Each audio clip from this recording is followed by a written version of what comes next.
देखिए YouTube channel पे आपका फिर से स्वागत है। आज की वीडियो में हम बात करेंगे, हमारे पास यहाँ पर एक सैमसंग का ओरिजिनल सेट है, जिसके अंदर ये जो सेट है मेरे पास 43 इंचेस का सेट है और इसके अंदर LG कंपनी का पैनल कंपनी ने यूज करा हुआ है। और इसमें जो प्रॉब्लम है, सबसे पहले मैं आपको यहाँ पर प्रॉब्लम दिखाऊंगा, लेकिन उससे पहले मैं आपको यहाँ पर पैनल का एक बार मॉडल नंबर दिखा देता हूँ। तो अगर आप देखोगे तो यहाँ पर इसमें पैनल का मॉडल नंबर कुछ इस तरीके से हमें यहाँ पर देखने के लिए मिल रहा है। इसका जो मॉडल नंबर है LC430DUY, ये इसका मॉडल नंबर है। और इसमें अगर आप देखोगे तो कुछ इस तरीके से यहाँ पर कंपनी इसमें टिकोन का यूज करती है। अभी हमारे पास ये जो प्रॉब्लम है, किस तरीके की प्रॉब्लम में आया है, तो सबसे पहले यहाँ पर हम इसके FFC को लगा लेते हैं और इसमें प्रॉब्लम क्या है इसको हम डायग्नोज करने की कोशिश करते हैं, क्योंकि अलग अलग पैनल में अलग अलग तरीके के फॉल्ट आते हैं और अलग अलग तरीके से पैनल को रिपेयर किया जाता है। तो अगर आपको भी पैनल रिपेयर करने में प्रॉब्लम आती है और आप अपने आप को अपडेट करना चाहते हो दोस्तों, और अगर आप ट्रेनिंग लेना चाहते हो तो ऊपर दिए गए आई बटन पर क्लिक करेंगे, जिससे आपको पूरी इन्फॉर्मेशन मिल जाएगी। तो सबसे पहले यहाँ पर अगर हम देखते हैं तो जैसे अभी हमने इस पर कनेक्टर लगाया, अब इसको यहाँ से पावर से ऑन करेंगे और ऑन करने के बाद देखेंगे कि हमारा जो सेट है इसकी क्या कंडीशन रहती है। तो यहाँ से सेट को ऑन कर लेते हैं। तो जैसे मैंने यहाँ पर सेट को ऑन करा, ऑन करने के बाद इसको हम यहाँ पर उठा के देखते हैं कि क्या सिचुएशन रहती है। तो अभी आप देखोगे इसके अंदर यहाँ पर आप देख सकते हो तो बैकलाइट जल चुकी है, लेकिन अभी क्या है, हमारा जो पैनल है ये नो पिक्चर की कंडीशन में हमें देखने के लिए मिल रहा है। जब भी इस तरीके के पैनल दोस्तों आपके पास आते हैं और ये नो पिक्चर की कंडीशन में रहते हैं, तो इस तरीके के पैनल को कैसे ठीक करना है, स्टेप बाय स्टेप क्या चीजें हम चेक कर सकते हैं। खासकर ये जो चीजें होती हैं आपको फ्रेशर्स के लिए बहुत ज्यादा प्रॉब्लम क्रिएट करती हैं। तो अगर आप ये वीडियो देख रहे हो तो वीडियो को देख के आप इजीली काम कर सकते हो। तो सबसे पहले मैं आपको बताता हूँ, जब भी आपको इस तरीके के पैनल को रिपेयर करना है दोस्तों, तो यहाँ पर आपको क्या करना है, यहाँ पर अगर आप देखोगे तो आपके पास यहाँ पर डबल FFC के ऑप्शन यहाँ पर देखने के लिए मिल रहे हैं। तो इस तरीके से क्या है कि अभी जो हमारे पास ये डबल FFC है, इस FFC में 1 बाय 1 हम निकाल के चेक करेंगे कि प्रॉब्लम किस साइड पे है। तो यहाँ पर सबसे पहले क्या काम करेंगे, हम इस साइड के यहाँ पर एक बार फ्लेक्स को निकालते हैं। कुछ इस तरीके से हमने यहाँ पर इसको निकाल दिया FFC को, और यहाँ पर सबसे पहले हम पिक्चर को चेक करेंगे कि पिक्चर हमारी बनती है या नहीं बनती है। तो यहाँ पर वापस से हम इसको उठाकर देखते हैं। तो यहाँ पर अगर आप देखोगे तो एक साइड जैसे मैंने यहाँ पर इसको गेट लाइन को ओपन करा, ओपन करने के बाद आप देख सकते हो इसमें अभी हमें कोई भी पिक्चर देखने के लिए नहीं मिल रही, लेकिन यहाँ पर एक साइड से हमें व्हाइट देखने के लिए मिल रहा है और एक साइड से ब्लैक देखने के लिए मिल रहा है। यानी कि अभी हमारा दोनों साइड से कोई पिक्चर नहीं है, ब्लैंक है दोनों साइड से। तो कई बार अगर हमारा पैनल दोनों साइड से ब्लैंक रहता है तो 1 बाय 1 हम देखते हैं। तो अब हमें क्या काम करना है कि यहाँ पर जो FFC को अभी हमने निकाला है इसको लगाना है और दूसरी साइड से अभी FFC को निकाल के देखना है। तो यहाँ पर इस वाली FFC को मैं लगा लेता हूँ। और जब भी आप ये काम करते हो दोस्तों, तो ये काम बहुत ही पेशेंस का है, तो बहुत ही कॉन्सेंट्रेट करके आपको ये काम करना है, क्योंकि अगर आपकी FFC टेढ़ी लग जाएगी तो फिर ये बर्न भी हो सकता है, कनेक्टर भी आपका जल सकता है। तो यहाँ पर सबसे पहले अब हम इसको ऑन करके देखते हैं कि ऑन करने पे क्या कंडीशन रहती है। तो यहाँ पर सेट को ऑन करा और ऑन करने के बाद देखते हैं क्या सिचुएशन रहते हैं। तो यहाँ पर अभी आप देखोगे तो अभी हमारा जो पैनल है दोनों साइड से अभी हमें ब्लैंक देखने के लिए मिल रहा है। यानी कि एक साइड अगर मैं यहाँ पर राइट साइड को निकाल रहा हूँ तो यहाँ पर एक हाफ में व्हाइट इमेज देखने के लिए मिलती है और हाफ में ब्लैक। लेकिन अभी क्या है कि यहाँ से लेफ्ट साइड से जैसे ही मैंने निकाला तो यहाँ पर मेरे को पूरे पैनल यहाँ पर मेरे को ब्लैंक देखने के लिए मिल रहा है। अगर आपके पास इस तरीके की दिक्कत है और प्रॉब्लम डायग्नोज नहीं कर पाते हो आप, तो वीडियो को लास्ट तक जरूर देखें। अभी आप यहाँ पर देखोगे, और अगर आपको वीडियो पसंद आती है तो चैनल को जरूर सब्सक्राइब करें दोस्तों, जिससे आपको हमारी लेटेस्ट वीडियो आप तक जरूर पहुंचे, क्योंकि हम यहाँ पर कुछ ना कुछ फॉल्ट अपलोड करते ही रहते हैं, जिससे बहुत सारे टेक्नीशियन भाइयों को सीखने को मिलता है। तो यहाँ पर सबसे पहले इसको हम यहाँ से डिस्कनेक्ट कर देंगे और यहाँ पर दोनों FFC को एक बार हम लगाएंगे और ये लगाने के बाद ये चेक करेंगे कि हमारे जो पैनल में वोल्टेज है, यानी अगर आपके टिकोन से भी प्रॉब्लम है तब भी इस तरीके की दिक्कत हो सकती है। क्योंकि अभी क्या है कि प्रॉब्लम अभी मैं जैसे दोनों साइड के FFC निकाला, कंडीशन सेम है। अब ये कंफर्म करना होता है सेकंड स्टेप में कि आपका जो टिकोन है ये काम कर रहा है या नहीं कर रहा। अगर टिकोन ही काम नहीं करेगा तो फिर पिक्चर नहीं बनेगी।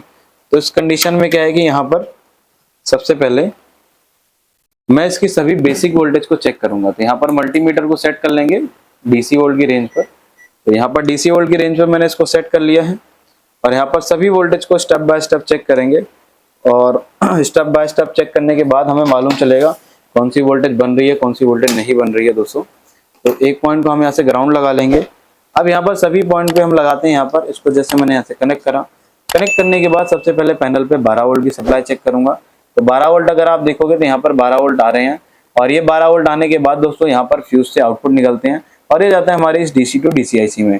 और इसमें जो डीसी टू डीसीआईसी कंपनी ने यूज करी है वो यहाँ पर अलग अलग नंबर की होती है। जैसे इसमें जो कंपनी ने यूज करी है वो यहाँ पर जो नंबर आप देख सकते हो कुछ इस तरीके से इसमें नंबर है, SM करके इसमें नंबर है। तो यहाँ पर इसके बाद अगर हम चेक करेंगे तो सबसे पहले हमारी जो 3 वोल्ट की सप्लाई है वो बननी चाहिए। तो यहाँ पर अगर आप देखोगे तो 3 वोल्ट की सप्लाई हमारी बननी चाहिए, जो कि अभी हमें यहाँ पर 3.3 वोल्ट की सप्लाई देखने को नहीं मिल रही है। तो यहाँ पर आप देख सकते हो मुझे 3 वोल्ट की सप्लाई बिल्कुल नहीं मिल रही है।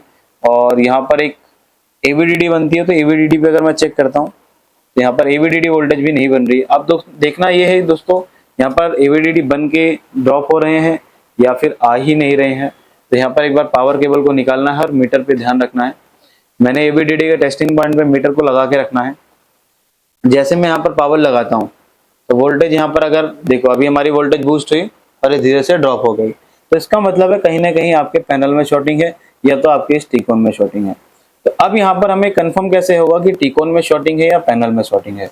तो इस चीज को कंफर्म करने के लिए हमें क्या काम करना पड़ेगा, सबसे पहले हम यहाँ पर पावर को ऑफ करेंगे और पावर को ऑफ करने के बाद यहाँ पर एक साइड की मैं FFC को निकालता हूँ इस तरीके से, और यहाँ पर अब पावर को लगा के मैं वोल्टेज को चेक करूंगा। तो यहाँ पर AVDD पे लगा के रखता हूँ और वोल्टेज को चेक करता हूँ।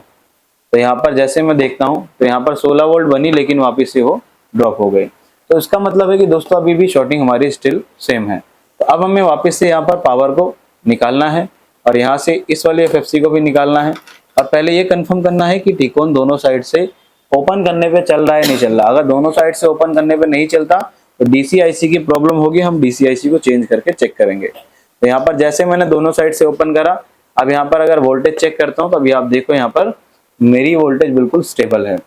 और यहाँ पर आपकी जो 3 वोल्ट बननी चाहिए वो यहाँ पर अगर चेक करता हूँ तो यहाँ पर जो वोल्टेज है तो कितनी बन रही है, 1.9 बन रही है। 1.9 भी बनती है क्योंकि इसमें जो रोम आईसी होती है, उस रोम आईसी को चलने के लिए पिन नंबर 8 पे जो वोल्टेज चाहिए होते हैं 1.9 वोल्ट 8 वोल्ट चाहिए होते हैं।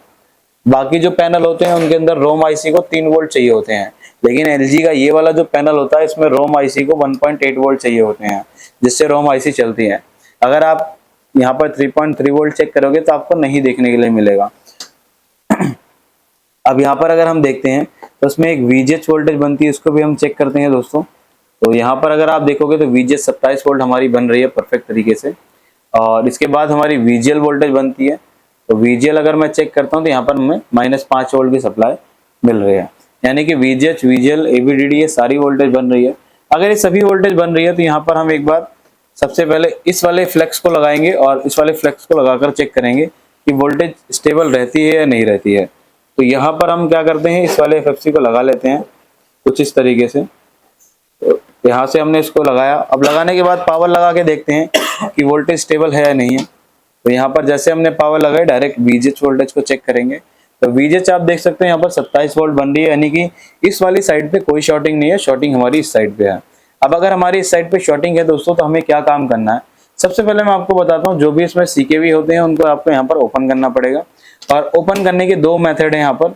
अगर आप देखोगे दोस्तों तो यहाँ पर कंपनी ने क्या काम करा है, एक फ्लेक्स दे रखा है FFC, या तो मैं यहाँ पर टेप लगा के मैं इसको ब्लॉक कर दूं, या फिर दूसरा जो ऑप्शन है आप यहाँ पर देखोगे कंपनी ने मेरे को यहाँ पर एक रेजिस्टेंस के कुछ ऑप्शंस दे रखे हैं।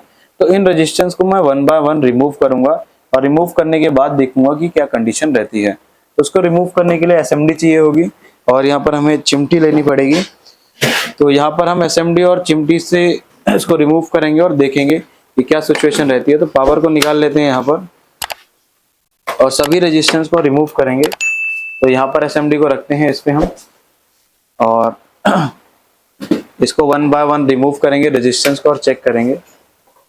तो जब भी आप रेजिस्टेंस वगैरह रिमूव करते हो दोस्तों तो इस तरीके से आपको यहाँ पर थोड़ा सा पेस्ट अप्लाई करना है। और रेजिस्टेंस रिमूव करने का मतलब ये नहीं है कि दोस्तों आप यहाँ पर इसको निकाल दोगे। तो हीट को यहाँ पर कम ही यूज करना है आपको, 380 के अराउंड यूज करो, और एयर भी आप कम ही यूज करो क्योंकि आप कॉफ के पास काम कर रहे हो। तो यहाँ पर क्या है कि सबसे पहले सभी रेजिस्टेंस को हम 1 बाय करके रिमूव कर लेंगे। और जब भी आप काम करते हैं दोस्तों तो ये काम बहुत ही पेशेंस का है, आपको यहाँ पर पेशेंस के साथ काम करना है।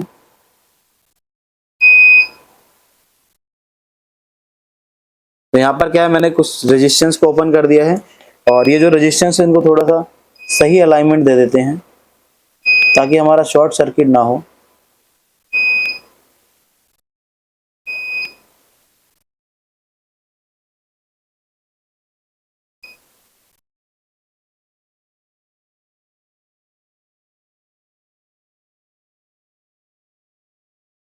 तो यहाँ पर अभी 2 रेजिस्टेंस और रह गए हैं और एक लास्ट रेजिस्टेंस।